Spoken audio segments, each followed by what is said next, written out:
We are on our last instalment of the World's Worst Children, and today we meet Sophia Sofa.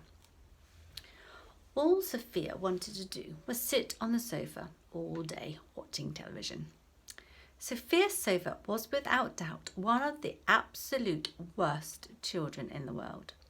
She never went to school or helped her mum with chores around the house, or even got up to have a dinner at the dinner table. All she did was sit and watch TV. It didn't matter what was on.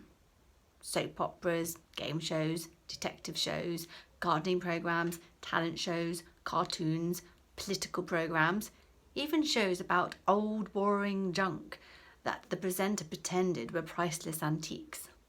As long as the screen was flickering, Sophia was glued to it. Adverts were her absolute favourite. Sometimes she felt that the programme got in the way of the adverts.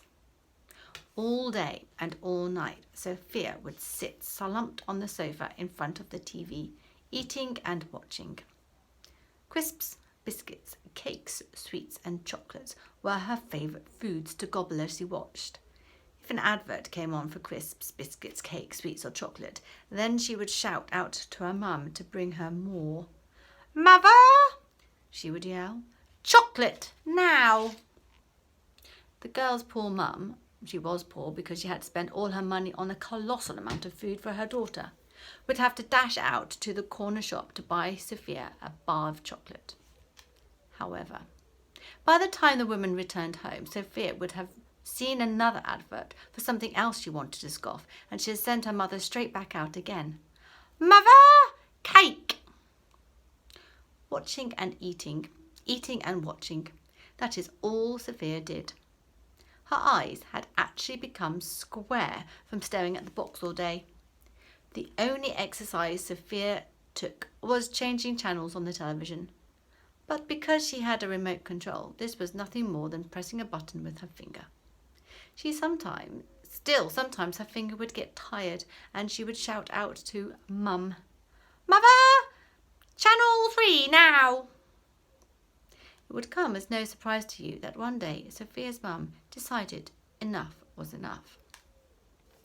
"It's time you stopped watching television and got off your bottom for once, young lady," commanded her mother. "Nah, Mother," muttered Sophia, not looking up from the television. "I just got to find out what happens at the end of this programme thingy." "What do you mean, Sophia? The end of the episode?" asked Mum. "Nah, the end of the series," replied Sophia Sofa. "There is no end. You're watching a soap opera. It will go on forever. Come on, young lady, up." With that, Mum put her hands under her daughter's armpits and attempted to hoist her upwards. 3, 2, 1, heave! Eventually she managed it, but the sofa came with Sophia. The girl had been sitting there for so long she had become completely wedged in. In fact, the two had somehow fused, and it was impossible to tell where the girl ended and the piece of furniture began. She had become half girl, half sofa. Not that she was bothered. The girl just carried on staring at the television throughout the whole process. When Dad returned home from work, Mum enlisted his help. Together, the pair of them tried to prise their daughter from the sofa. Dad put a foot on one arm and the sofa to create leverage and directed his wife to do the same. 3, 2, 1, heave! But the girl simply would not budge. So Sophia's parents called upon the neighbours in their street of the terrace house to help. The plan was to create a human chain. The combined strength of 100 people would surely separate Sophia from the sofa. Some folk huddled inside the living room while many others lined up behind them outside. "Get out of the way of the TV!" shouted Sophia. Dad was at the front with his arms wrapped around his daughter. Mum held on to him. Indira from next door held on to her, and so on. Arms linked as the human train stretched all the way down the street. 3, 2, 1, heave! Called out Dad. But still, The girl wouldn't budge an inch. Sophia's dad fell backwards and the neighbours toppled over each other like dominoes and ended up lying in a big heap, some of them in front of Sophia. "You're still blocking the TV," she moaned. There was nothing else for it. Dad decided to call the emergency services. "What service do you require?" said the operator. "Police, fire or ambulance?" "I'm not sure," began Dad as Mum looked on anxiously. "You see, my daughter has become attached to a sofa." "As in she likes it a lot?" inquired the operator. "No, as in they are joined together," answered Sophia's dad.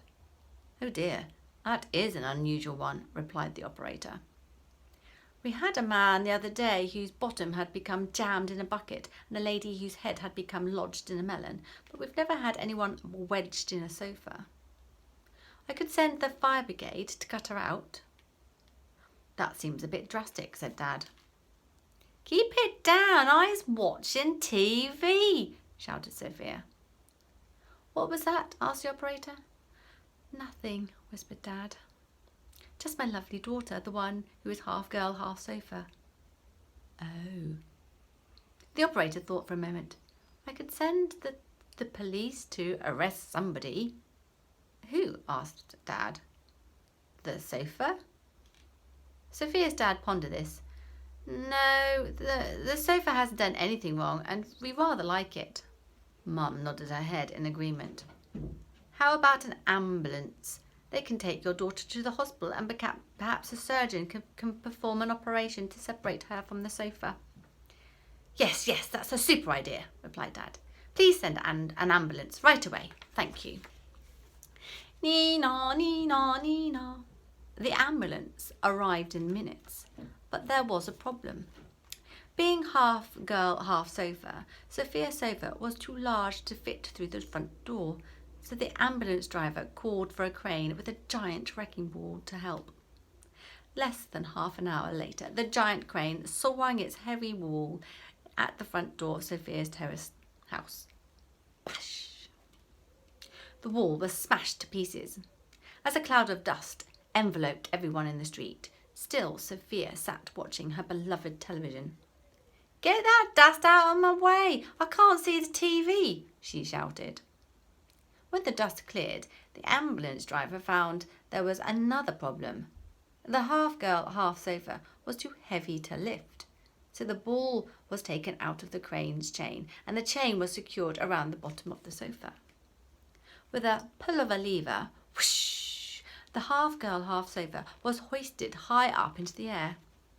When Sophia could no longer see the beloved television, she started making an awful racket.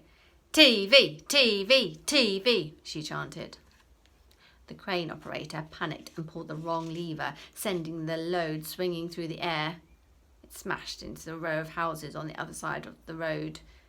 The houses came tumbling down in the explosion and dust and debris.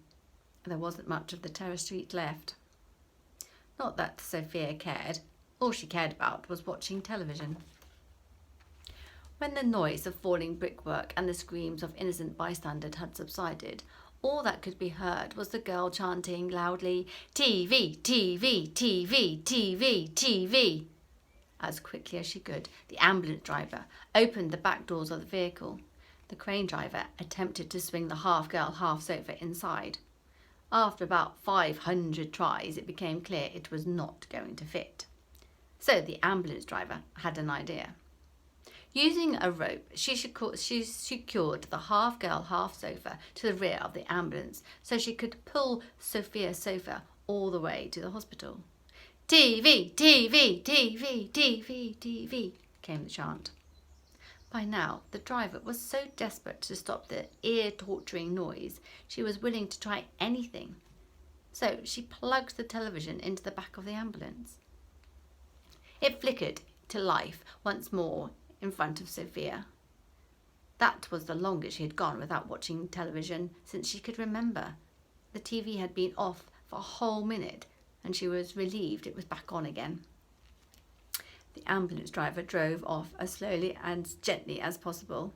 The girl's parents sat up front in the cab as their daughter and the television trailed behind. The half-girl, half-Sofa seemed happy enough as she trundled along in the direction of the hospital. After all, she could watch TV for the entire journey. And all went well until the ambulance took a sharp corner. Screech! And both the rope and the electricity cable of the TV snapped. Thwack! The ambulance driver sped on unaware, but the television and half-girl, half-Sofa flew across the road untethered. As the television was now unplugged, the screen went blank. Sophia began chanting wildly, TV, TV, TV, TV. But, as luck would have it, at that very moment, the half-girl, half-Sofa bashed straight through the window of a television shop. Smash! Sophia's sofa flew through the air and landed inside a giant television screen. Instantly, she became wedged within. Now, Sophia's sofa television was 1/3 girl, 1/3 sofa, and 1/3 television. Which is exactly what can happen if you watch too much TV. Join us again. We'll be on a new book, so we'll see what happens. Take care.